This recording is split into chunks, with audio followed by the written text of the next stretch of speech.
Okay, welcome.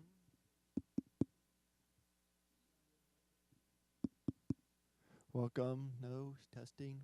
You hear me? Oh, okay. No, that's fine. Okay, very good. Welcome, everybody. Welcome, board members. Thank you. We will officially, what's the word I'm looking for? I can't even think now. Convene this meeting. Thank you. Not adjourn. Adjourn's the only one that came to mind. I'm like, but we're not done yet. Adjourn this meeting at 5:02, excusing our illustrious president, sorry, who is out sick. She will be participating via Google Meets, but will not be voting tonight. So we will be voting for the 6 who are present. With that, though, I'll take a motion to approve the agenda as outlined. Brian, thank you. Second was Marty. Any questions, comments, rearrangements, amendments? No? All in favor? No opposed? 6-0. Before getting into the action items, I do want to just thank the board members who were able to participate on Saturday. It was the Monroe County School Board Association's annual meeting with legislatures. We say annual, it hadn't happened for the last few years, but just about every legislature showed up, representatives from Senator Schumer's office as well. Well attended, very cold. The heating didn't work in the hotel, but a really great meeting. Thank you for those 4 hours that people gave on their Saturday. With that, we will go to the first action item, personnel actions. If we can get a motion to approve the instructional staff actions as outlined on the agenda. Marty, thank you. A second. Jan, second. Questions, comments? No? All in, oh, yep. It's the substitute teachers, the non-certified. Are they in the process of certification? You want to take that, Mr. Luff? You got to use the microphone.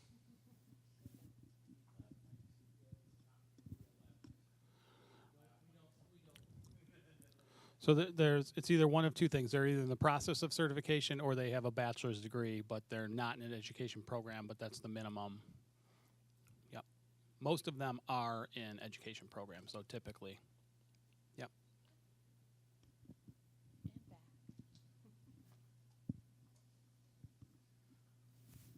Thank you. No other questions? All in favor? No opposed? Any opposed? No? 6-0. Next, the non-instructional and civil service. Motion to approve. Jan first. The second was who? Joyce. Thank you, Joyce. Questions, comments in this area? Seeing none. All in favor? Any opposed? Hearing none. 6-0. And then ending with athletic staff actions. A motion to approve. Brian, thank you. Second. Marty, second. Questions, comments? Hearing none. All in favor? No, any opposed? Hearing none. 6-0. Very good. With those taken care of, it brings us for a real purpose, one of our real purposes here tonight, to discuss the merger options. Appreciate all the work that's been going on by the administration and all those who supported that effort, teachers and staff, to bring multiple options here for us to consider tonight. A decision, we don't plan on making a decision tonight, but at the next board meeting. But we are going to bring that presentation up, I believe, right on the screen for everybody to share. And Brett, I will hand that off to you, and we will start working our way through all the different options. Thank you very much. Yes, that presentation is now being loaded onto our YouTube live page. So before I get going, I really want to just say thank you. I really appreciate the great efforts of Mr. Clark and his team, Mr. Monticelli as well, for working through the urgency of trying to make sure that we make an informed plan. I appreciate our partners with Abella and Campus. You guys have been amazing on call, great problem solvers, our fiscal advisors, Matt Stevens. It's been a great effort in trying to understand how we can realize this merger within a time frame that the board will be deciding on as we move forward. So that can't be underplayed.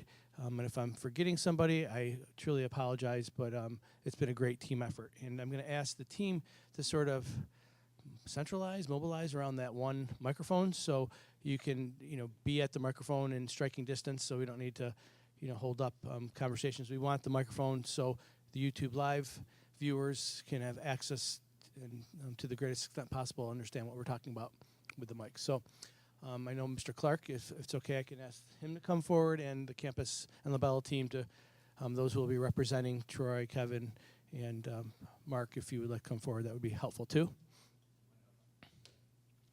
So this presentation is a presentation that you all have. I was doing my best to try to give you summaries as it was being developed.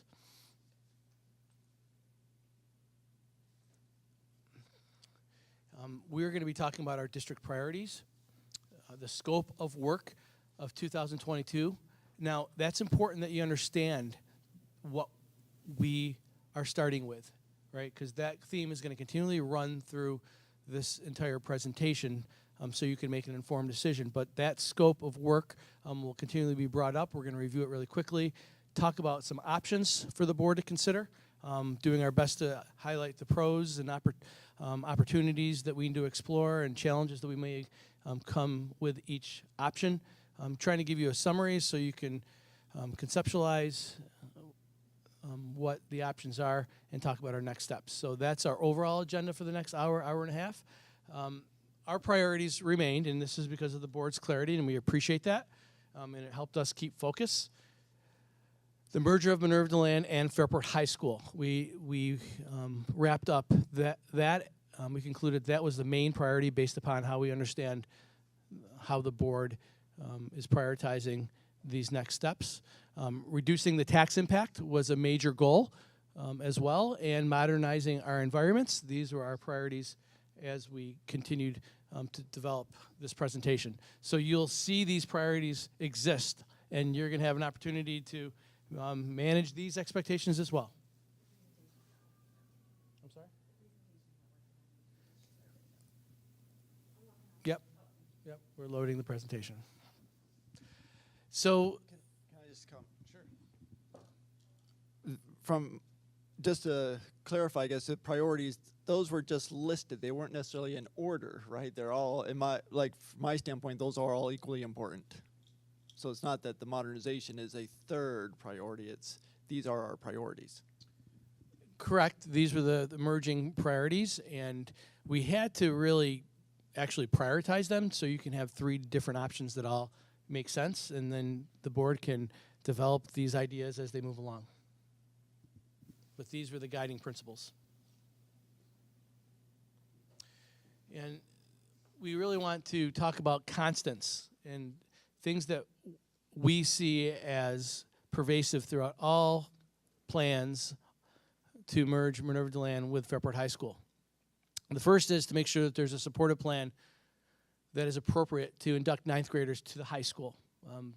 We'll be committed to make sure that all the resources are in place and dedicated to make sure that there's smooth transitions to support our students. That will be our priority, as well as our staff. I mean, there's going to be opportunities to collaborate and support them as they transition, because we know that moving buildings will create opportunities for us to make sure that we're taking care of all the needs of not only our students but our staff as well. That's been a priority that we've heard continually. Class sizes will not be impacted. We'll still continue to work under the same parameters that we have always and will continue to work through, and you'll be hearing about those as we talk about the budget. So those class sizes will not change. And again, every single budget process brings with it a staffing process. And staffing continues to be dictated by the annual master schedule process, which includes enrollment and student interest. For example, there'll be opportunities for students to take elective classes. Each year, those electives ebb and flow based upon student interest. So you may see increases in staffing or decreases in staffing based upon natural processes. Mr. Clark, did you want to add to that? Brett, can I just say something quick? Hi, Erica. And I'll repeat it just so everybody can hear it. Yeah. I just wanted to say, I know that the presentation that I think you guys are looking at isn't visible to people who are at home, including myself, so they could just look in board docs and the PowerPoint is there. That's all. I was just going to say, if you're looking for it. So you have access to that. The community doesn't have access to that particular presentation, so we're working on getting it posted to YouTube Live right now. and it is up right now. Yay! Okay. Thank you as we work through the logistics of this venue here while 512 is under construction. Oh, so just dovetailing off what Brett was just talking about in terms of the master schedule process. Every year that we do the master schedule, we have slight variations. Sometimes we're up in business, down in facts, up in facts, down in art. And I think what we're talking about is that is a constant moving forward. So we're going through the master schedule process right now. Our juniors have signed up for classes. We're up in certain areas, we're down in certain areas. The same would hold true with our sophomores. We started that process today. Minerva DeLand has started their process as well. And so what we're asserting here is that that's the normal process we will continue to follow when we're a 912 building. Again, that was a heightened interest from our school community to make sure that we're being cognizant. And these are the constants. We'll continue to reiterate them throughout the presentation, but if we don't get to it on a slide, these are always the fundamental themes behind it. I'm going to ask Mr. Stevens to come forward to talk a little bit about the scope, and I think he'll bring in the Bella team and campus team if necessary. Yep, thank you very much. So as we went through this process, the information we had and built upon and what's been designed out, as Mr. Provenzano mentioned earlier, is really the scope that had already been designed conceptually as well as estimated out from the 2022 vote. So here is just a recap of the pieces at Fairport High School related to that 2022 voter referendum scope. Again, our STEAM addition, the 5 additional classroom spaces to accommodate our tech and engineering, arts, math, science, and the library remodel to add some classrooms, music suite reconstruction, art rooms reconstruction, as well as site work to accommodate parking, tennis courts. And then as you go through this, you'll see some pieces were removed during the different options we talk about as well. The track was also part of the 22 scope. So when we talk about the scope, the STEAM edition is a technology edition, just to make it clear. So there's clear understanding when we talk about science, technology, engineering, art, and math, we're talking about a technology edition, modernizing current spaces. So the next couple of slides are going to be the the as-is, the pieces that we went through when we had the 2022 referendum. Here's the picture of the site, and you can see the different pieces here that we had in place, the track, some parking. Those were the existing site scope of work that we had in the project. The next slide is going to talk about the spaces in blue where reconstruction was to take place, and then you can see in red was where the proposed technology addition was going. And then here's just a quick look at the upstairs in terms of some of the reconstruction that was taking place upstairs. So those slides talk about the work that was to take place at Fairport High School. Next few pieces, next couple of slides talk about the work that was in the 22 project proposal at the elementary schools. Nothing here was adjusted as we go through the different options. And next slide talks about the middle schools. So again, those are just the pieces as we work to scale back the project, looking at the different priorities mentioned in previous slides to talk about where can we be as costs, construction, timeline, and all of those pieces put together. I want to highlight the timeline piece, and the team did a really nice job of highlighting this for me. If, for example, we go through this process and we say, oh my gosh, we got to do more to the elementary, which I know is a priority, that would impact the overall timeline of what we're trying to accomplish with the merger. So that's why understanding this scope and what has been spec'd out, what the architecture team and the construction manager, what they've sort of already spec'd out, the plans that they've created, the studies that they have done, that's been over how many months or even year, maybe? Several months as we move through any capital project planning. So that's why the as-is is that's important. why the as-is is important as we move through this. If we're looking to develop different work than was in the 2022 proposal, then that will take more time to scope out the work, cost out, estimate, evaluate that against our aidability, the maximum cost allowance at each building as we develop different scope of work. So something that's possible to do, but in order to meet the timeline, that would impact the timeline as we go through some of that development.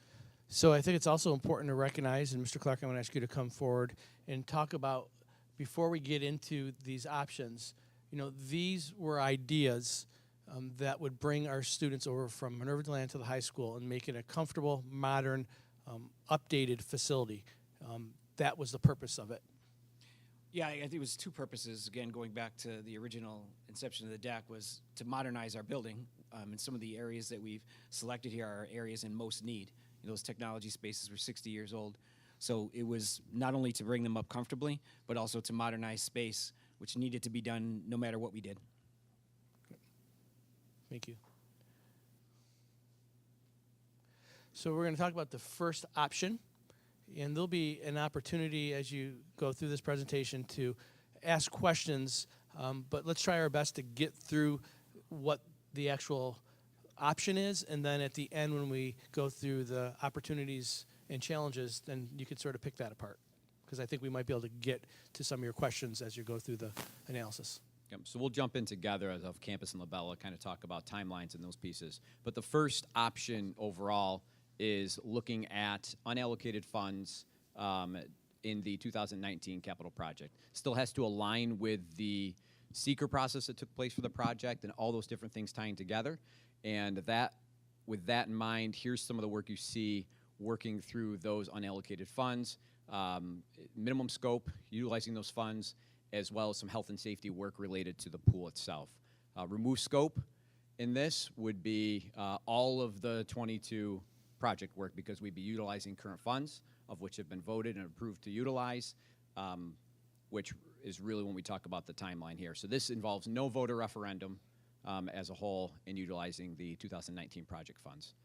So jumping to the next slide, this is the scope of work overall, and looking at the different spaces in order to accommodate some office space for Minerva Deland staff, counseling, administrative staff, some clerical, some renovations there, as well as the minor reconstruction at the pool, and then just some minor other areas of reconstruction, just to simply work within our current space. There's no addition built into this.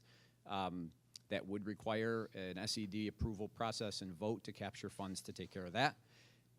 So this is really seeing what space we could use in an effort to just manage simply some of the office space and smaller pieces. And I don't know if Bob wanted to jump in and just kind of talk about this, or if I covered it. So there'll be an opportunity to get into the challenges and opportunities to that, but did you want to speak to the fact of your analysis to sort of say that this could be done if it was a board option? Certainly. So we spent some time doing this after the vote process went through, and understanding what would it take to move forward without the 8 classrooms. And so effectively, and we'll get into the challenges, it can be done, but it's going to be with significant impact on the space utilization that we currently have, and not modernizing specific areas of the building, not getting after the issues in art and music, and then minimally getting after some of the issues in technology. But those are the primary areas of concern, as well as Mr. Stevens talked about an administrative suite for the assistant principal and school counselors and mental health staff that are coming up. So after measuring multiple times, again, bringing in the Minerva Deland administrative team just to, check the math, so to speak. I know you've spent a lot of time on it. This could be done based upon your analysis, and that's with higher enrollment as of today. Yeah, lots of repurposing and obviously much tighter, but we'll get to that piece in the opportunities and challenges. Thank you. So here's as we look through the estimates with the different pieces. So about $720,000 for the pool reconstruction, and then the other pieces of that scope work for the renovation, reconstruction, and the office space and some of the classroom spaces. Totals about $2.1 million. Right now, as we're trending in the 2019 capital project, there's approximately $1.9 million remaining in the budget. Overall, after looking at those two pieces, it would leave us about $200,000 short, of which we'd have to identify different funding sources, whether it be general fund. General fund really would be the piece that we'd have to look at. That's the only option. So then you can see a couple of the notes down at the bottom. Again, assumes that minimal scope. as we talked about, the office space, and so on. Sorry, wrong button. So I'll let Campus jump into the timeline here. Good afternoon. So looking at the timeline, this is one of the things with each option, you'll see a different timeline of getting the merger to be completed. This one here would be able to be the fastest because there would not be a vote requirement. There still would be a need for SED submission in that process. So as of 2/14, when the Board of Education meets to review the options, we would start on 2/15 right away. The goal for this option itself would have it be designed and submitted to SED by the end of March. That review period is taking anywhere from 4 to 5 months currently right now for them to approve any renovations within a building. So we'd be looking at August of '23 for an anticipated SED approval. We would have to go out and bid this work due to municipal public bid law because it's over the threshold of $500,000. So we would then be bidding that in the early fall with starting construction in December, over December break, and then having all this renovation completed by the summer of '24 with the anticipation that the merger move could happen and be completed in the September of '24 school year, September 24, 25. So that would be this, of all the options you see, this would be the fastest paced one that could be done as we move forward. And again, you could see that this is where my cursor is. I'm going over the areas where the renovation would need to take place. Again, this tech wing needs to be completely, renovated, gutted. For the reasons Mr. Clark continually says, it's 60 years old. Space is not effective or efficient. We would need that space for classrooms. Yes, Mr. Forsgren? What I was going to suggest to the board members, we ask questions and let Brett repeat it rather than keep passing the mic, if that's okay. My question is, and so you can repeat for everybody else though, is the small language, does this sacrifice our automotive electives with what it says there in the reconstruction? So I know that you're looking for a simple answer. I don't have a great one for you right now. We're looking at our automotive program in general as part of the general scope of where we are in our technology program. We definitely would be seeing some pulling away from that, from the vocational auto component of it, which is the longer double period. We would be utilizing our partners down the road in BOCES to do that. We'll still have those entry-level courses in the short term, but finding it challenging in the pool of technology teachers. Mr. Lauf has a familiarity with this, being a technology teacher himself. Extremely difficult to find technology teachers, and even more difficult to find technology teachers with automotive background. So it's just an ongoing curriculum review process that we need to do. Mr. Clark, what is your room utilization? This is an important answer to your question for this area right here. Now, if we did not renovate it, how frequently would you be able to use that? If we didn't renovate it, we face some serious issues around DDP, and so that's our primary concern when we do the analysis. It's something that can be done in other places.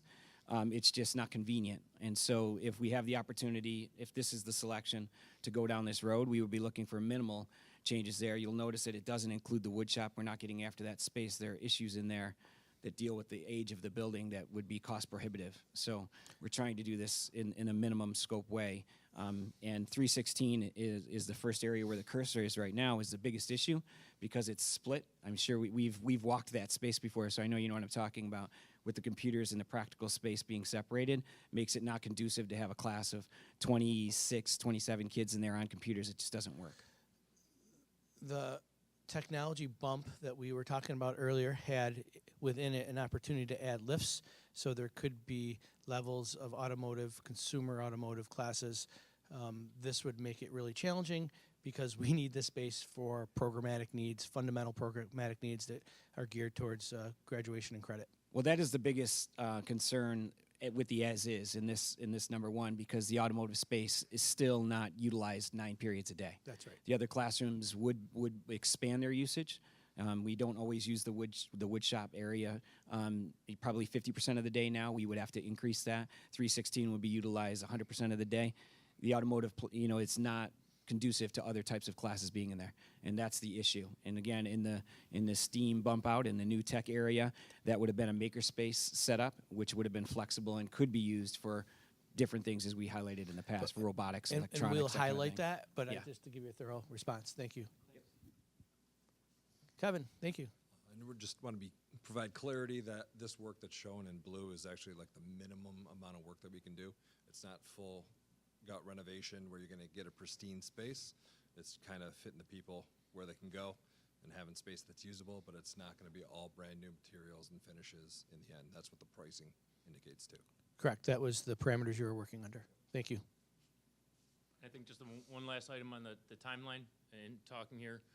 This work, bidding it in the fall of '23, construction would be occurring throughout the school year, similar to how we're doing right now, creating swing space to be able to renovate some of the areas that would have to be renovated with the anticipation of ninth grade coming over in September of '24. No summer use for the most part, right? Yeah. No summer use was the comment.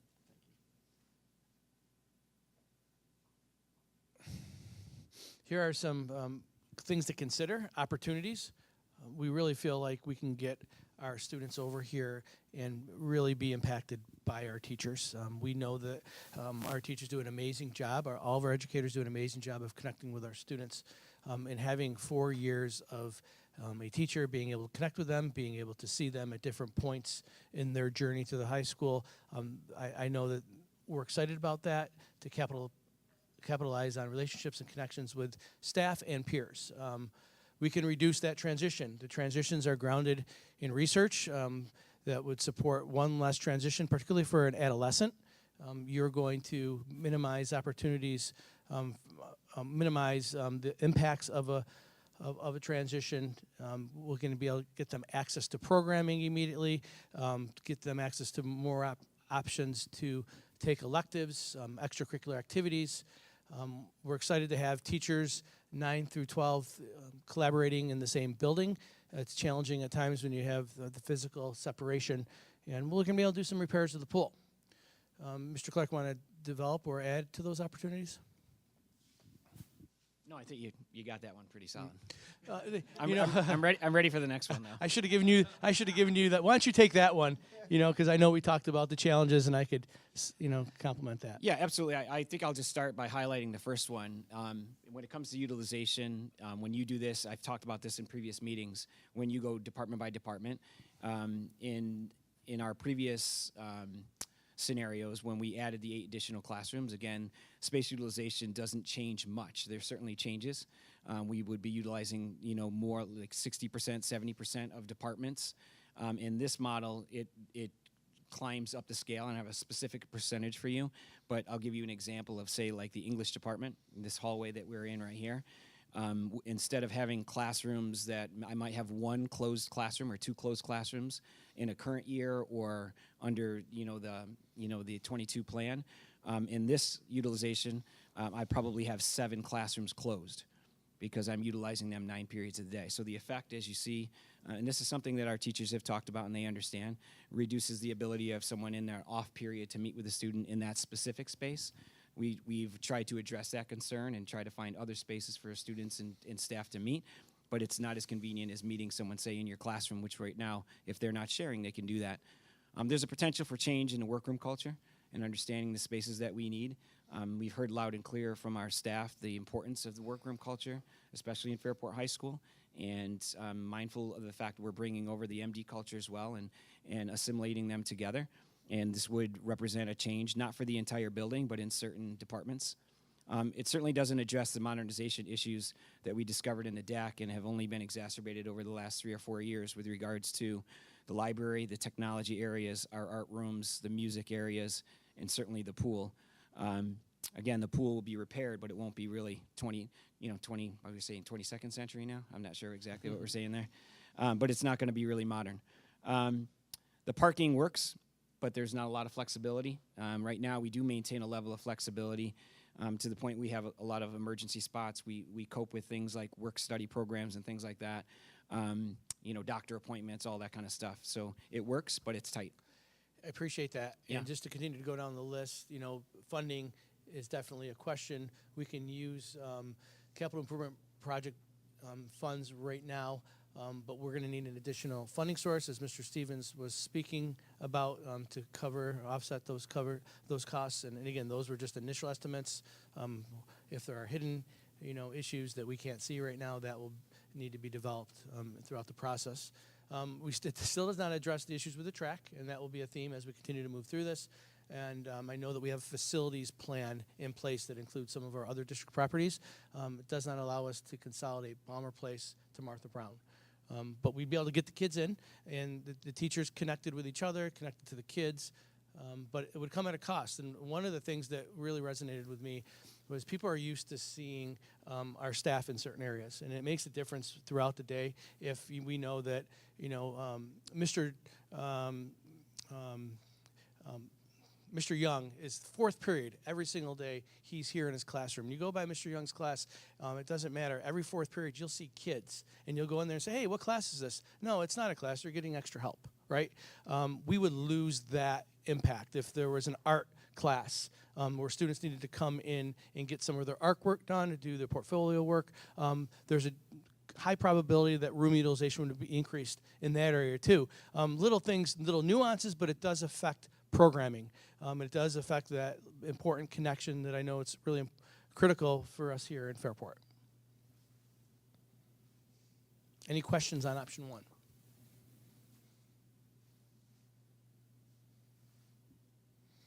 You'll see a flow, and we'll be moving along to option number 2 as we move through here. Mr. Stevens.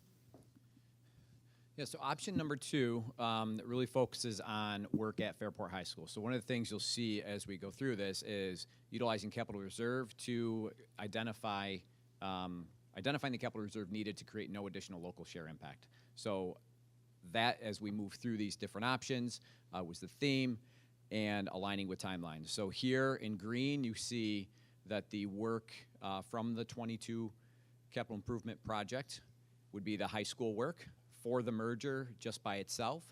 And then the removed scope is basically everything else. So work at Martha Brown, Jefferson, all the elementary schools, middle schools, as well as the track, and then the art and music at the high school, because that wasn't a piece required in order to get students moved in. So those are the basis as we go through these different options. So here, overall, about $32 million for a total referendum. And this is looking at a vote and looking at October, because that would require the voter approval as well as the SCD design process to move forward with the existing timeline. So some of the questions might be, why October? Why not December? Because those months, just like when we talked about December in the last piece for the design time to get through, those months are very important as we work through that. So it's to give those 2 extra months to be able to go through and design the work, get it submitted to the State Education Department. You'll see that on the timeline slide when Mr. Esposito talks about that. So what's the impact and how much capital reserve? So again, $32 million referendum. In order to create a 0 additional local share, it would take $17.4 million from the capital reserve. And here you can see principal, obviously borrowing $32 million less the 17.4, interest, debt service, and then our estimated building aid. So you see those essentially matching up in order to have, over the 15-year period of borrowing and the building aid coming in, to have that local share net out at 0 between the aid and debt service. So again, you can see the assumptions on the left-hand side down towards the bottom.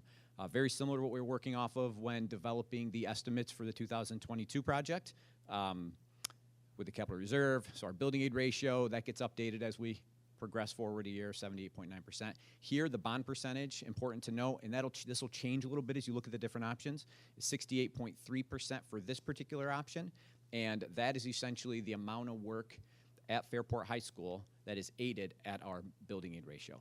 So one important thing you notice with the track out, that was a large piece of non-aided site work in the last project. So that's essentially part of the basis as we move through this to develop the estimate and maximizing the capital reserve to result in the no additional share.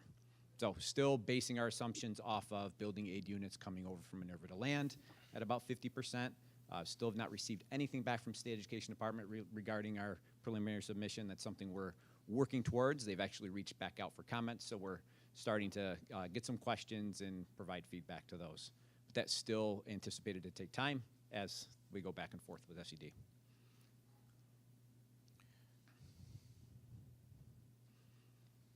So I'll let Mark jump in on the overall timeline. So there's a couple more bullets with this option, but as you can start seeing through option 2, with the next options that come up. These become more constant for every option, so I want to walk through them. Again, so we have the board meeting on the 14th, looking for the board to make a decision on which direction to move forward with what option. This will then allow the group, if option 2 is selected, we would start in March working and discussing with stakeholders the project scope to make sure it's everything that we need and anticipated for making the merger to happen, to clear up any of the communication that's out there on what is included in the project.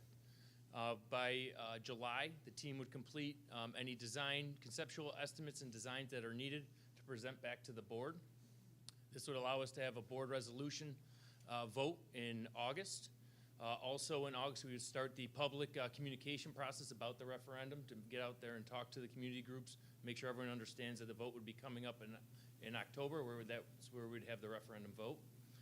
If that was successful, the design team would jump right into the designing of the document process that needs to be submitted to SED, which we would be tracking for June of 24, with the anticipation of SED approval in November of 24. And then we would go straight out to the bid process, and bidding in December and January is one of our timeframes that we're really looking to complete that process in, with the potential board awarding the contracts in February of 25. So this would allow us to try to make sure that we could hit that September of 26, moving the ninth graders into the high school.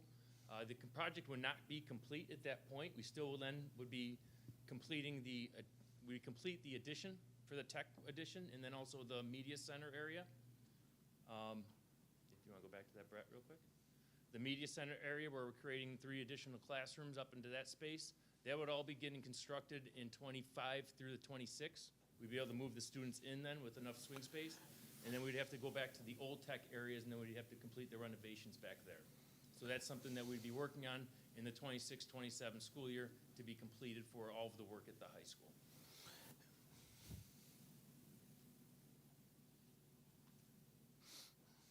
I think that got us to the end of that. And then, yes, the end of 27 would be we submit final cost reports for this portion, this project here, to SED. And in this timeline, this September of 2026 is the same timeline of. You'll see in every single option moving forward, we'd be able to get this work done if we're able to have that October vote. And that's what Matt was talking about. If we start pushing back this October vote to be able to build out the addition in those classrooms in the library, in the media center area, is already on a 14-month type schedule for us to complete that. It's very tight, but we know we can get that accomplished. But if we start pushing that back, hit that September of 26 date, be nearly impossible. That September 26 date is the date that we've been using relative to the last CIP in December. Correct. It's this year's 5th graders. Yes. Dr. White.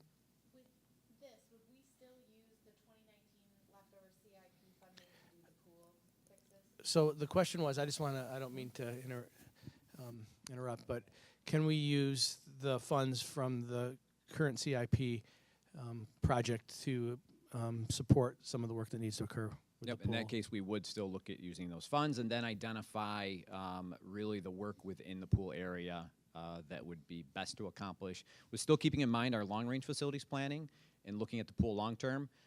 So in an effort not to utilize up too much of the aid ability in the pool to where we don't receive aid on any other reconstruction in that pool area in the future, because SED will look at any work you do in an area and decide whether or not aid is deducted in the future based on work that was already taking place in there.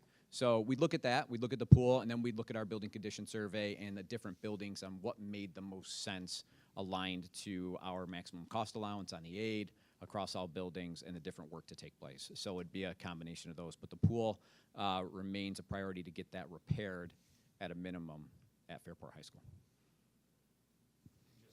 Just because the art and music is not included in making the merger happen, that'd be something that we could look at utilizing some of those unallocated funds instead of putting them all at the pool. Potentially try to tackle some of the art or music spaces that are not currently in option 2 for modernizing. And Matt, can you just for point of reference for people watching or people who are not members, if there's no tax impact on it, which means no taxes are going up, we're basically spending out of our savings and state aid to do it. So Why do we have to vote? Why is there have to be a referendum to approve this? So the question was, just so I could make sure that I'm, everybody's hearing this, is why do we need to have a referendum if we're using our capital reserve? Anytime we're going to bond and we want building aid, we need to go to a voter referendum. So, as well as to access the capital building reserve. So voters need to approve the access to any of our capital reserve funds. So it's required through the process. When we're going to bond, we'd like to receive building aid on the work as well as accessing our capital reserve. But this achieves the merger. It achieves some classroom space, which we are about to go into. Those initial opportunities, the increased parking, is definitely something that I think is important, and I think that many people have mentioned. You're going to give some relief because that tennis court would now become a parking spot, which we will realize up to 77 spaces, I believe. And then you would take the tennis court that's current and put it behind the multi-purpose field where field hockey and football and lacrosse plays, or in front of the baseball fields. We'll have the classroom space, modernizing the library and tech wings, and possibly allocate funds to address art or music room utilization. Again, I'm not going to go through all the other opportunities because they become redundant and there's a theme throughout. Again, this may not allow us to consolidate Martha Brown, Balmer Place to Martha Brown. The art and music rooms, we're not going to be able to get them done completely. And it does not address the issues with the track, but it does take care of those other pieces that I know that are important for our program.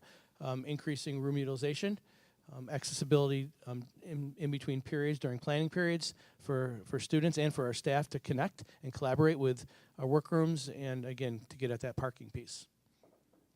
Yes, Dr. Moritz. May not allow consolidation on Balmer Place, and I know that is in like ever, or just not now? We have a plan. The question was about consolidating Balmer Place to Martha Brown.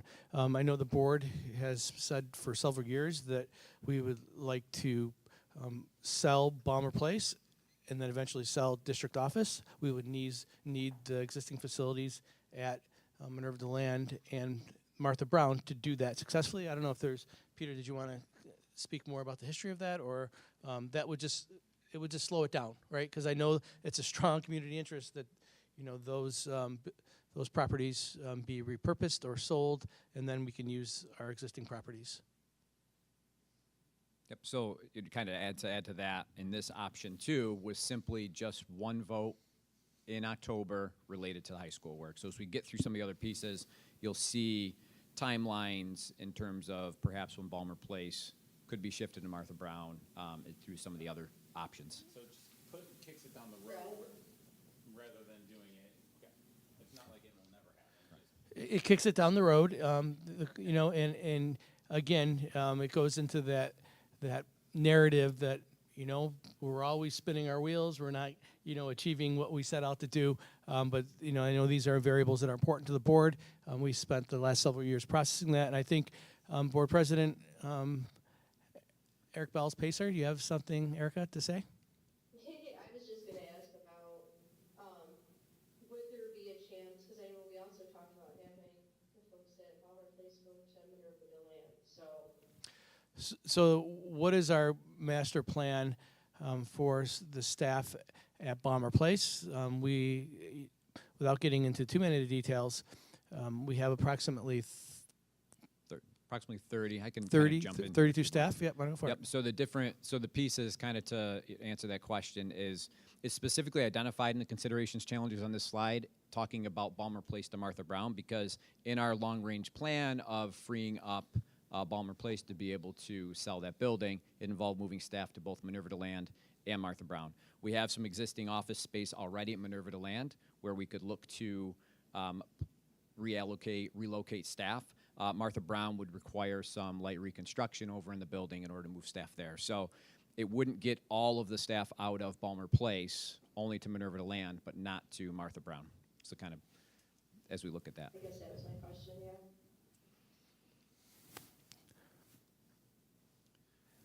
So the next option really kind of lays out a faceted approach to the construction work that was in the 2022 project. So here, 3A and 3B really, I'm gonna grab. Tom, do you want to take a look at what's happening there so we don't lose Erica?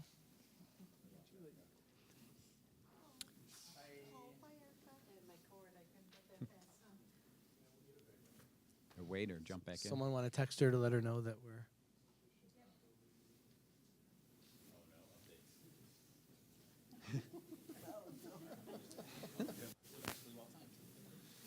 You're fine, you're fine. I got it.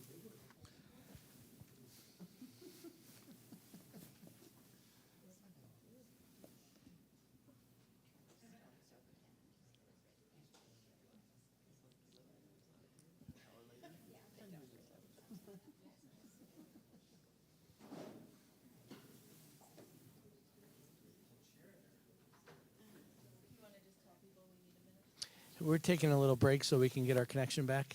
Thank you.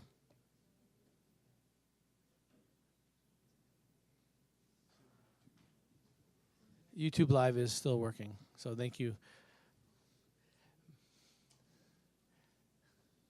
That song and dance, Mr. Clark, would work really well right now. Yeah. Depends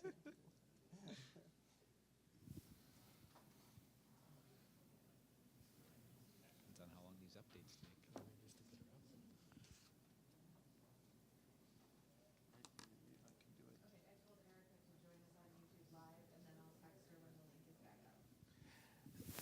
So we'll continue and we'll get that link squared away. And Eric is going to be joining us on YouTube Live because that stream is still running. So thank you. Perfect. So jump back in. Jump back in. Excellent. So here you see two separate vote timelines. So staying with the 2023 October vote, again, to meet the timeline, essentially 3A is the same work as option 2. So just to kind of frame that out. And then here you can see 2024 vote. It doesn't have to be 2024, just applying a timeline here. It could be in the future beyond 24, but we just want to kind of identify a timeline as we look at progression throughout the process here.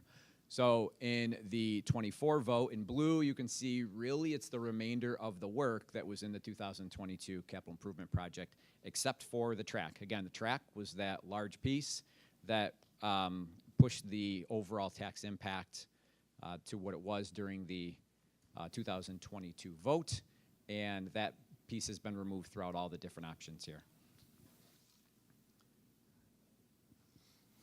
So as we look through it, the first portion is identifying how much of the capital reserve is needed to bring that down to 0. And again, same piece overall as we look through these options. Here you can see the total cost between each option, 3A and 3B. Again, identified here is vote number 1 and vote number 2. $32 million for the first piece, and overall the rest of the buildings at about $23.7 million. So those are the two pieces as we look at the cost out. Again, 3A, identical to option 2, and here you can see no change there in terms of how much it takes to utilizing capital reserve to bring that down to a no additional local share. Then when we look at option 3B, we identify how much money is left in the current capital reserve.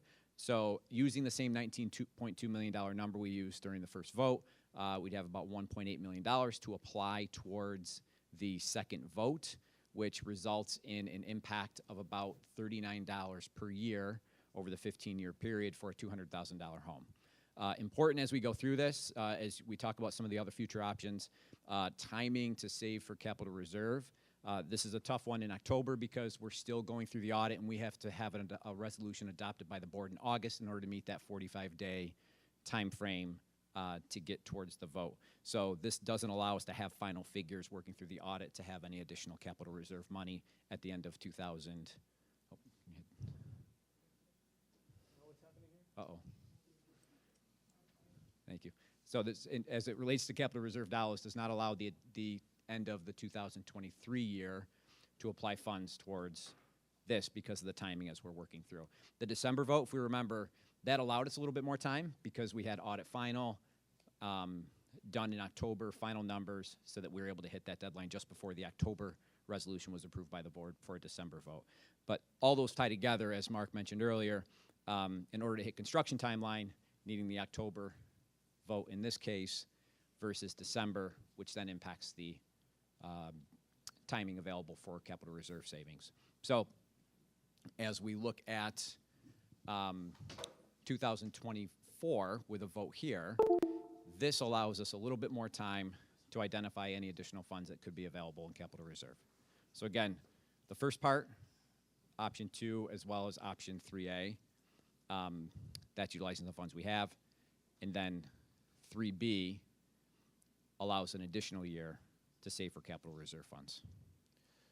So the 3B, in my mind, continues our facilities planning, right? It continues, to really get at those priorities, including the elementary scope, which I know is a priority not only for the board, but for our school community and staff as well.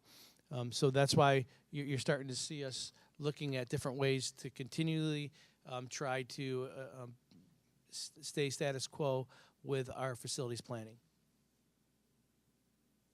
So I realized I got a little ahead of myself in some of the future options for the timeline for voting. 3B, to clarify, does allow additional time to save for capital reserve in the 24 vote. So it allows the end of 23, and then depending on the timing in 24, if we're looking at a December referendum, it does allow at the end of 24 as well. So it could, That 1.8 million in capital reserve for 3B, that could conceivably go up given we got time to save. I'd love to get to that 6.7 mil. Yep.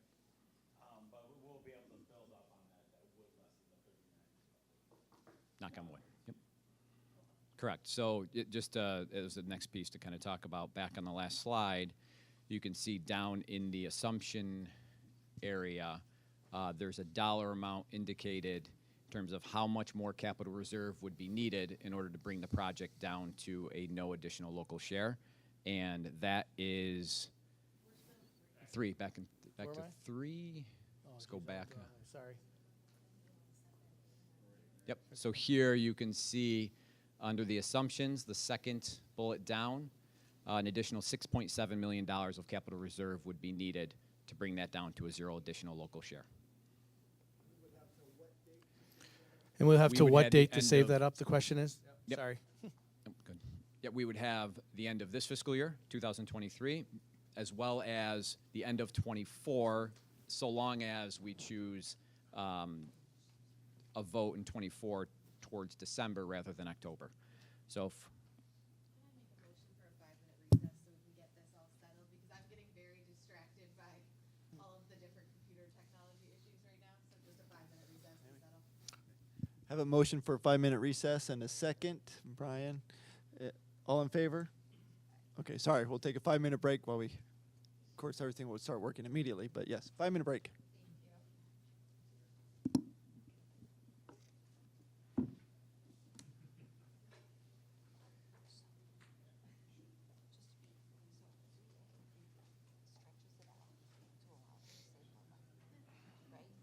Is there a way on the YouTube live to show the presentation? No. I just got. Yeah, I'm like, oh, no track. Okay, so I just got 2 people asking. I see that because of the age. Not that we don't need it, but that's.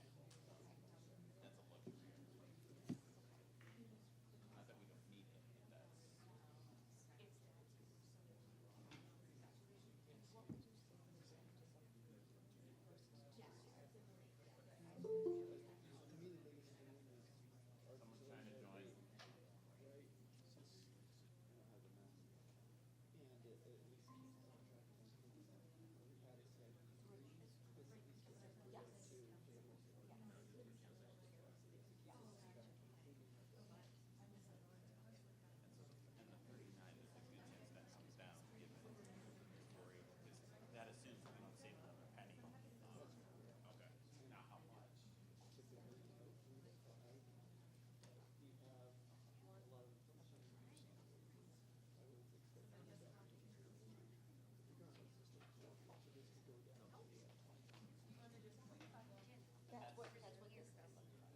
Tom, how are we doing? We're back, Erica?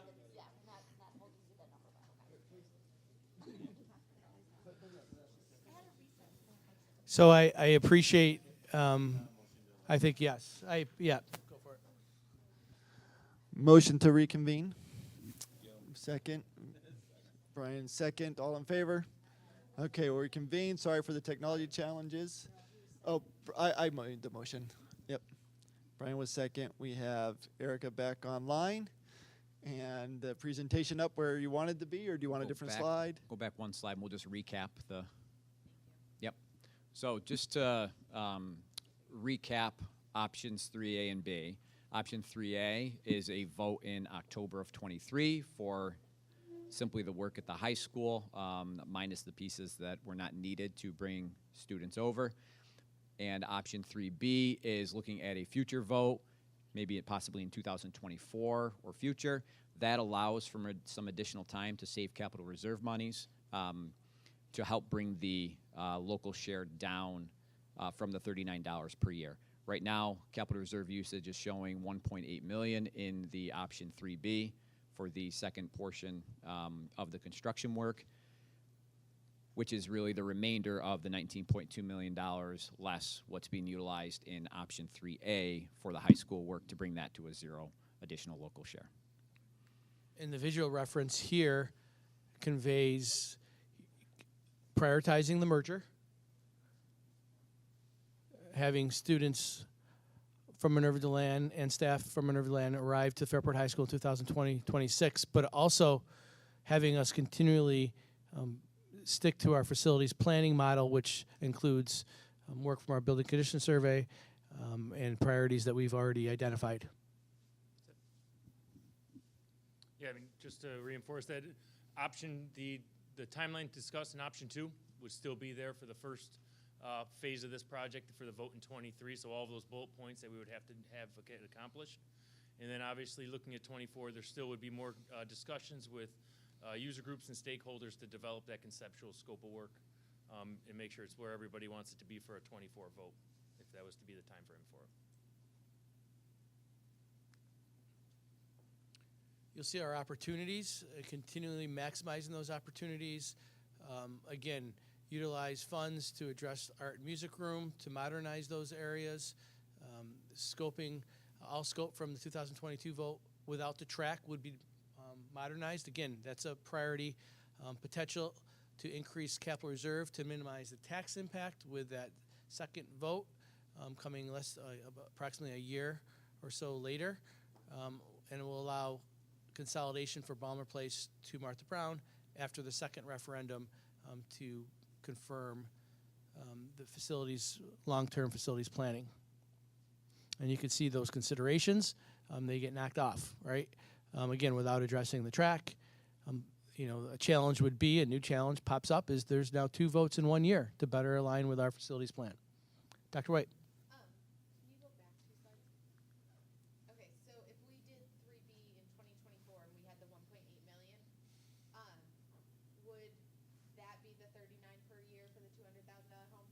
Like if we didn't add any savings? Correct. Yes. So this scenario we're saying is using 1.8 million results in us borrowing 21.8 million. So it's essentially the referendum less the capital reserve usage, which then brings the impact down a little bit, but still with a $39 per year for a $200,000 home for the 15 years. Correct.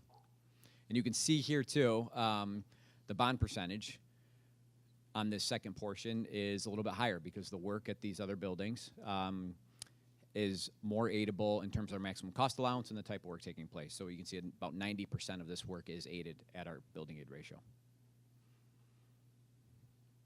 Any other questions relative to this particular slide?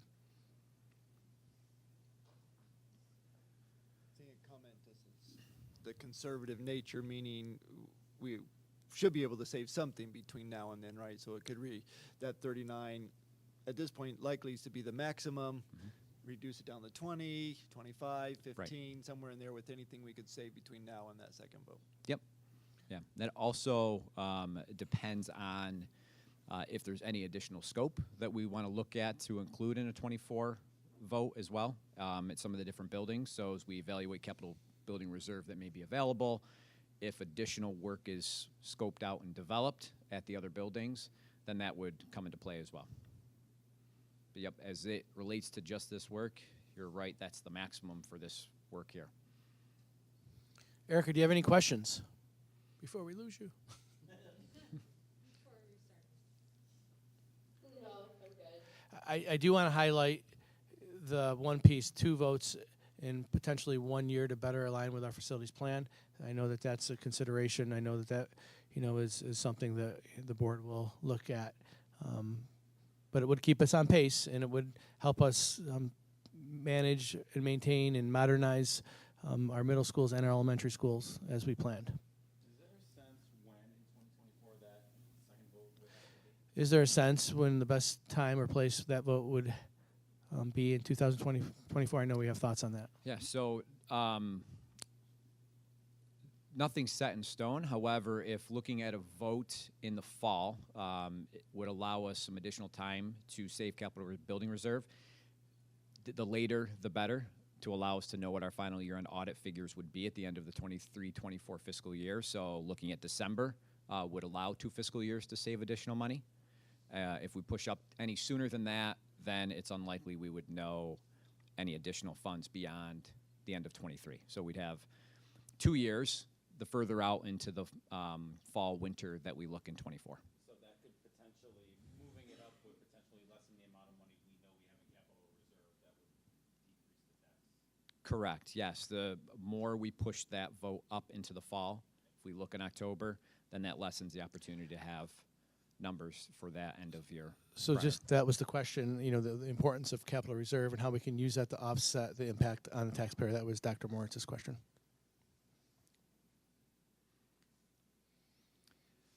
So for A and B, slightly different overall, really a shift of the work at Martha Brown into the first portion. So as we went through this, in cost outs and estimates, it was really identifying how much capital reserve we had that could bring these down to 0 for the additional local share. So as we developed 3A and B, we identified that there is some additional capital building reserve. So what work can we shift back up into 4A and allow us to meet some of the timelines, for example, with Martha Brown, that like reconstruction taking place so that we could move staff from Balmer Place at a sooner date than in the 3A, 3B option.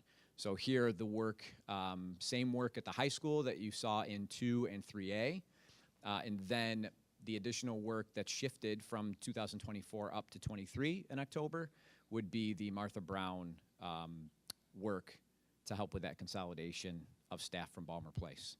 And then, again, the middle school elementary building work, art and music in the 2024 vote, and then remove scope, consistent is the Fairport High School track.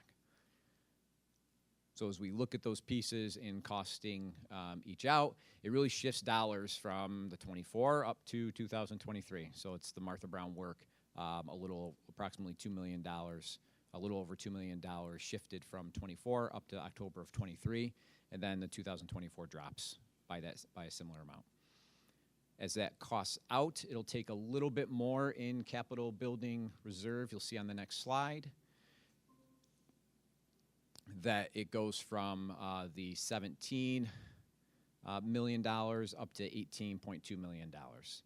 And that results in the 0 additional local share over the 15 years. And here you can see the bond percentage actually jumps up a little bit from 2 and 3A because the work at Martha Brown is being projected as aided. So that's where you see a slight little variation from the 60% up to 70%.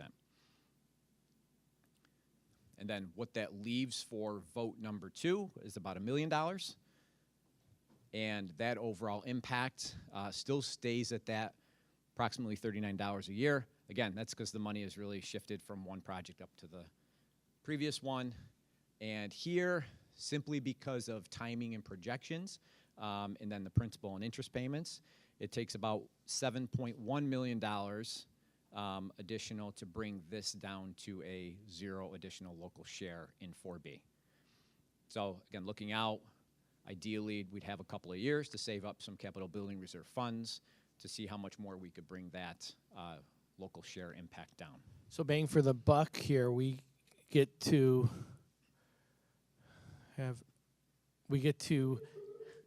achieve our facilities planning and the merger at the same time, right? And then realize the potential for another project, as you see in that timeline below.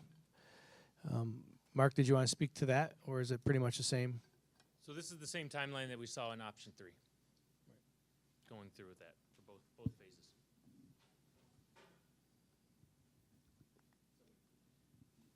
The advantage of this is basically it lets us get ready to sell Walmart.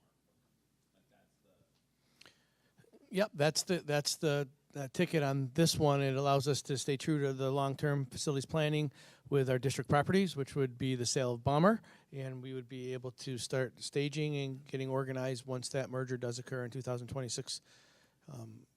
So that can occur, and repurpose the use of Martha Brown and Minerva DeLand. And very similar opportunities and considerations. We think through that. You'll see, notice the one change at the bottom allows it after the first referendum, not second referendum, for the consolidation of Balmer, as Brett mentioned. And I'm not going to go through all the opportunities and considerations. Mr. Clark, did you want to add to these? I know that you're intricately involved in. No, I'm good. You're Honestly, good? I think that we've covered all of it, unless anybody has any questions specific to, usability and things like that. Get at the BCS, right, and that consolidation.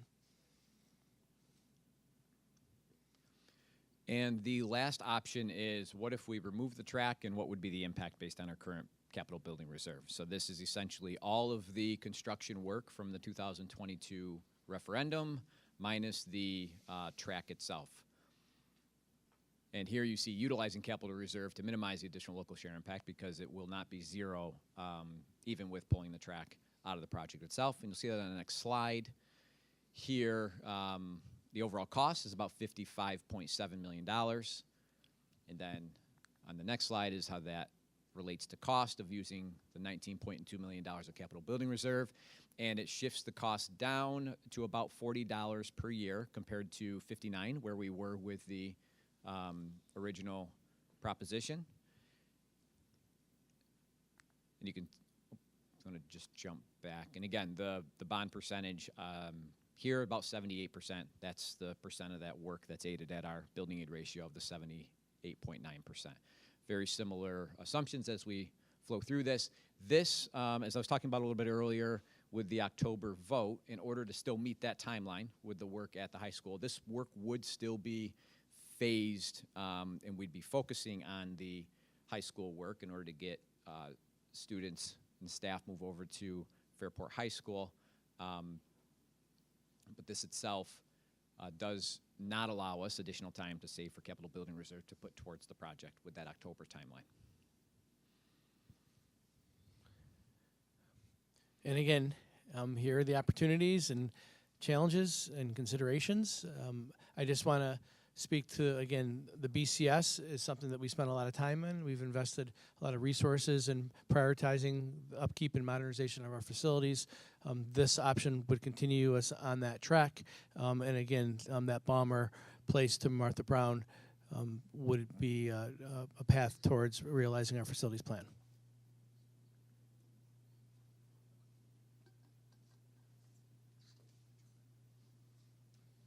And so then this project scope here would be able to expedite, even though it'll be in phases, finishing the entire project by the end of 27, giving us enough time because all of the project scope will be getting voted on in 23.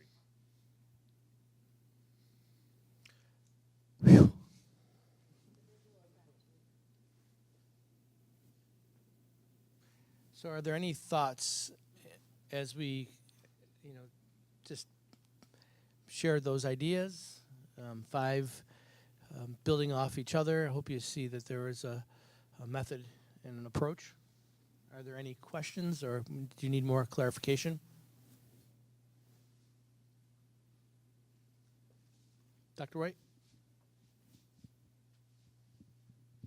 So with both the 3A-B and 4A-B options, the B scenarios, we could make changes to. So if we wanted to really address some of the issues in our elementary schools and we pushed that back to 2025 so that we could plan it out better, because I know the design was part of the problem with timeline, that is an option. So if we picked 4A or 3A, we could still do that with the B, change the timeline for those? Absolutely. So the Okay. B, as we look at the timeline, 24 is really trying to stay true to our facilities planning as a whole, but it's not a set in stone year to do a vote. It can be pushed out. It could help us develop additional scope as we look at the building condition survey and some of the building requests that have come through the years as a whole. So, yep, that's still allows us that time. One of the downsides of it would be the fact that there's lots of hopes and expectations that it happens, right? And by pushing it out would be the only downside of it, but it gives us a chance to regroup for an upside of, looking at the tax impact. Yes, and save more.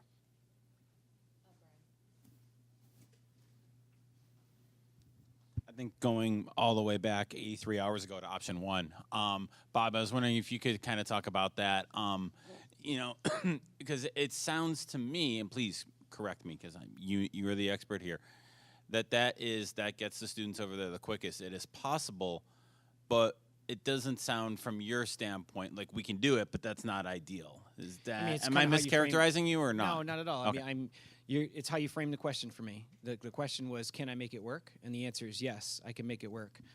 Just providing an analysis for you, it'll be tight. Can I make it work? Absolutely. Will we make the best of it? Will we be intentional about the way that we do things? 100%. But it'll be tight, and people will feel it. Yeah. And this was pretty much what the board was hearing on January. I forget the date that workshop was that spoke about the passions and around making sure that we're thoughtful and try to bring people in on a process rather than having 2024 be the set date. Is there of the five one? I mean, is it an unfair question, Brett? One that you would recommend to the board? I've made it clear. I think that we should be methodical, and I think that we should do all that we can to regroup and bring all the different stakeholders together to talk about how we can actualize the merger with that 2020-26 timeline. So I like the idea of renovating those spaces and making sure that we can be in comfortable spaces that are modern, that allow us to minimize those opportunities, that shrink our program, that make us feel like we're making it happen. So that would put me in the 3A, 4A category. Yes, that's the sweet spot. Yeah. Okay. Again, I'm not making a decision. The question was, did I have a recommendation? The sweet spot is 3A or 4A. I think those are the ones I think the board, would be best to process over. But again, that's the board's decision, and I would respect that. Brett, could I just add one very small comment on that? You in our previous meetings, you talked about the ability to get people excited about things. I think that's what to Brett's point, gives us an opportunity to be mindful about the cultures that we're combining. Mr. Stevens, you mentioned the track wouldn't be aidable in any of these scenarios. Is there a timeline when the track would be aidable? I know we just did an extensive amount of site work for our other fields. Is there a timeline where? Yep, I'll jump in. And Or what would they'll be, tell yeah, me, the they'll best tell me if I'm timeline. incorrect here. But overall, we have to look at the existing projects, and then the work goes on a 5-year rolling clock before it actually frees up again, that we can look at accessing aid at any school building. So with a lot of the work taking place, even at the high school going through this work, we'd be looking at 5 years beyond any of the votes we're looking at now, out to when some site work is freed up for availability for aid. So as the state breaks up our building aid into two categories, one being incidental aid and the other being construction aid. And site work falls fully underneath incidental aid. So that gets coupled with our architect, engineering, construction management fees, and those have a smaller cost allowance in construction overall. So that comes into play long term there. So even with pushing out 5 years from when we do the next project, it doesn't guarantee that we'll have that all fully aided. We'd look at that and try to tie together as best we could. Does the clock start again with the steam bump out? It Because yes. that's site work. Okay. Well, there's That's not site work. The steam Oh, bump sorry. out is construction, but there's incidental work that's coupled with any of the construction work that we do. Okay. So those start to utilize the dollars available. Okay. So anything you wanted to add? So I think you're getting at additions, and that's really funded, and we're waiting for SED to respond to that because the population move from MD over will likely allow you to receive aid on additions. Typically, you will not receive aid on additions if you don't have a population bump to match that. So it won't be like you can build the addition, reset the aid, and then do another addition. That'll likely be unaided in the future. Track's not considered. It's all site work falls under the incidental line item. So anything, let's say 5 feet outside of the building falls under incidental. I wanted to jump back also to, as we look at timeline for the B portions of both 3 and 4, that as we go through and project, if any costs related to each of those areas, they're escalated based on a 24 vote. So if we're looking at moving out the vote, which is perfectly fine, it would just require us to take a look at escalation into future years as it relates to costs for capital work. So just to kind of keep that in mind as we look and project out to future projects. So first of all, Bob and Matt and team, thank you for all of these options. I know it's been a crazy month and a half after the vote, and I know we all appreciate the time you've put into this and the openness to this. So I wanted to say that out loud. Thank you for all of that. And if I can give my opinion, I don't know if it can at this point. I do, I know we've talked as a board about minimizing the tax impact on it. Joyce has said many times that she's heard, one of the main reasons a lot of us heard for the 2022 project not passing was the tax impact on top of everything else. So I think that we're very happy to see this. I tend to like option 3, speaking personally, because that, along with the zero tax impact, the focus is on the second half of that is student-centered, on student work rather than administrative. And I'm not saying the administrative stuff doesn't matter, but if I'm picking students first, but that's me. I'm one voice. My question to everyone here is, if we do any of the ones that require a vote, so options 2 through 5, what happens if that vote goes down? So I would turn. I think that's part of the conversation and the board's expectations as well. Like if, and again, not to make it an ultimatum, but I know that this is a priority, and I think that the reasons why there is a merger are true, and I think they're really well thought out.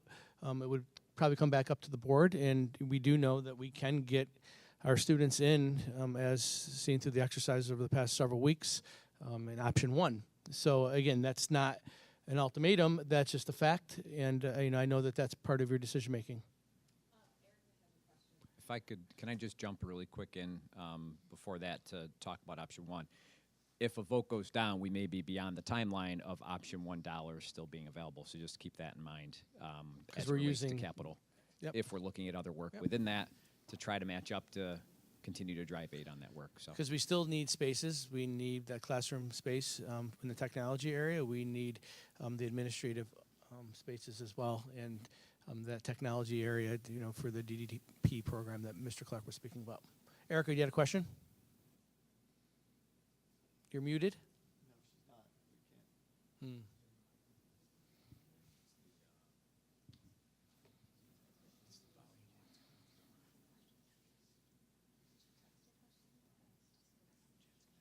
can't. Jan Fortuna. Well, let's get that squared away, and then you could. Are you sure? Okay. I don't want to jump on Erica here. Just for those, first of all, this is truly amazing. It's so well organized and so well laid out. Thank you so much for the clarity and the detail that went into this. For a few people just watching at home, and even us as well, curious to know, so many people are wondering about, our elementary schools. So, for most of these projects, the elementary schools are falling a little bit later down the timeline. So what would be in a current budget? What could be in our current budget that would address our elementary schools on a smaller level, on a smaller scale? that's kind of part one of the question. And then, not to throw this in, but I know, again, another piece of the budget or of the vote was, where does UPK fall into this? And is that a completely different conversation? Each year, the board for the past several years has dedicated dollars in the general fund towards facilities planning.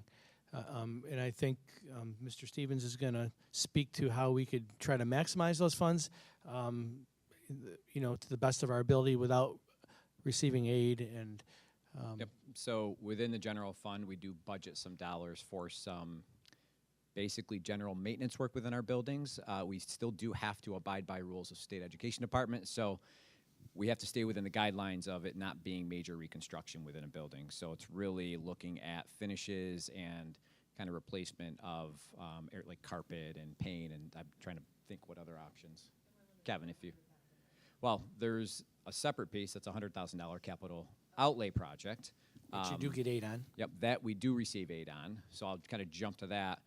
Annually, we're able to do a capital outlay project that's aided, $100,000 project. Typically allows us about $90,000 worth of real construction work because we do have to have design work take place. State Ed expects that from us, and they want to see that allocated accordingly within the project. That's work that can be done at one building, so we have continued to chip away at some of the work at buildings. For example, we're doing some flooring at Northside with the rubber flooring and going to terrazzo flooring. We've replaced doors in buildings. Those are very scalable projects. We've and that's what we modernized try the to- library at Dudley. We're looking at the possibility of doing it at Northside. We've added air conditioning or HVAC work at Brooks Hill using these tools, the capital outlay project or our general funding.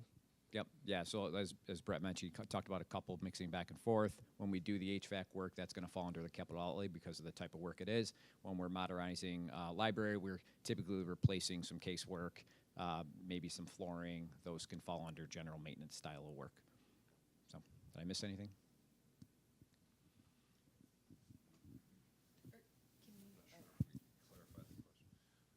Did we answer the question regarding can we pull, if I understand that right, pull elementary building work into the project?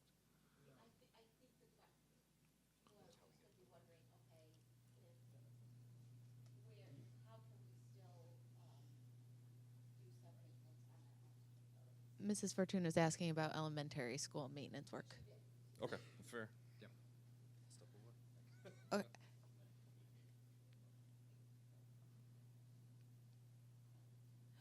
Dr. Moritz, can I ask you what would prompt you to go with 3A or 3 over 4? You said 3.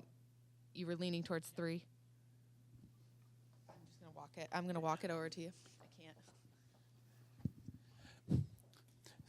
So, and this is like first pass, really looking at it. Obviously, we'll talk about it more and spend more time with them. What the difference with me is that extra work, the B section of 3, in my understanding, is that it is addresses a lot of the school, the work at elementary schools and some of that scope, as opposed to kind of being focused on bringing bomber staffers over to Martha. And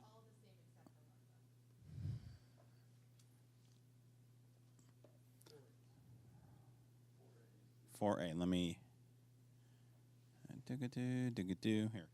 We just moved the line and changed the color. Yeah, thank you. So,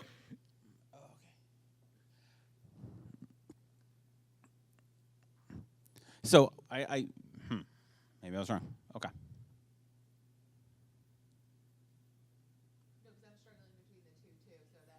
Yeah, I don't. I'm okay. That was a misunderstanding on my part as I was looking at what's where and what's not. So The scope of the work at Martha Brown allows us to stay under that threshold of no tax impact and allows us to achieve a goal of our facilities plan. If you take a look at what needs to occur at Brooks Hill, it's over it's like $1.6 million for that, and then the JA work is considerably, it's $4 million. So that would put us into a tax cap, tax impact, right? So adding Martha Brown to the scope allows us to stay on course with some of our priorities with no tax impact by using the capital reserves. Just really quick, and my misunderstanding came on the fly, so I need to do a little more digging on this one. But I do think that the 3A and B requires almost $1 million less in capital outlay than drawing from capital reserve than Project 4 does to keep the tax minimization at zero on that first option. And $1 million is $1 million. I know it's 800,000, but right around that point. So I think that feels easier for us to get to and more attainable. I'm not saying we can't get to 18, but I know 17 is before 18. So. Can I ask him a question? I'm not passing it back and forth anymore. Okay, so if we have 19.2, so it would just be moving it from the 3A using that million to the 4B using that million, because we already have the 19.2. Right. Okay. Yeah, that's correct. So we have 19.2. Okay. Yep. And it would just mean where that money gets used. So instead of it being utilized on 3B, it would be utilized on 4A. Okay. Yep. And you'll notice, as you look through, it's only Martha Brown would still have work in 4B. It's only the work related to the office space to get staff from Balmer Place over. So it's really only shifting a little over $2 million of that work from Okay. the second, the B up to the A. This allows us to get rid of Balmer, 4 allows us to Sooner. Sooner. Correct. Okay. And we have the money to that. Okay. Yep. Yep. I gotcha. Okay. And just to address the other question about UPK. You knew I was about to ask you that. Yep. None of this work involves anything with looking at UPK. So it'd be having to look long term at what reconstruction may be needed down the road at any of our buildings And for the programming. if I'm correct, and just from this past weekend with the legislative breakfast, that appears to be more that it's not aidable by the state, correct? Correct. Construction work related to universal pre-K in our buildings is not aided at our building aid rate. So that would be all at local share. And that is Currently as something- it stands. And that is something that we talked quite a bit about this weekend. So Non-aided work. Not needed local share, so it require tax increase all along the way.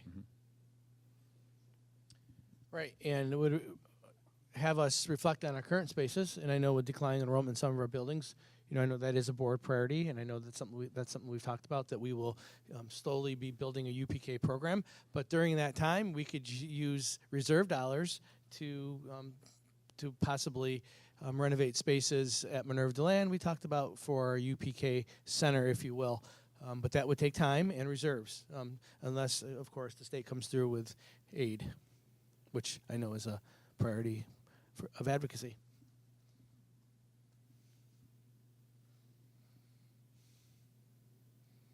Yep, these are the right questions to be reflecting on, and the nuance of each project is, that's why there's time between February 6th and February 14th to, settle in on a spot where the board feels comfortable.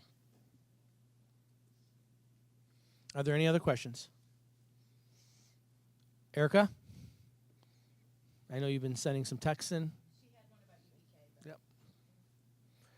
Well, look at that. Exactly 1 hour and a half.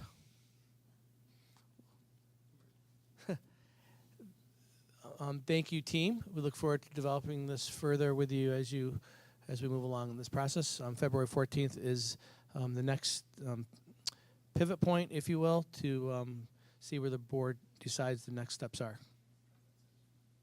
Thank you.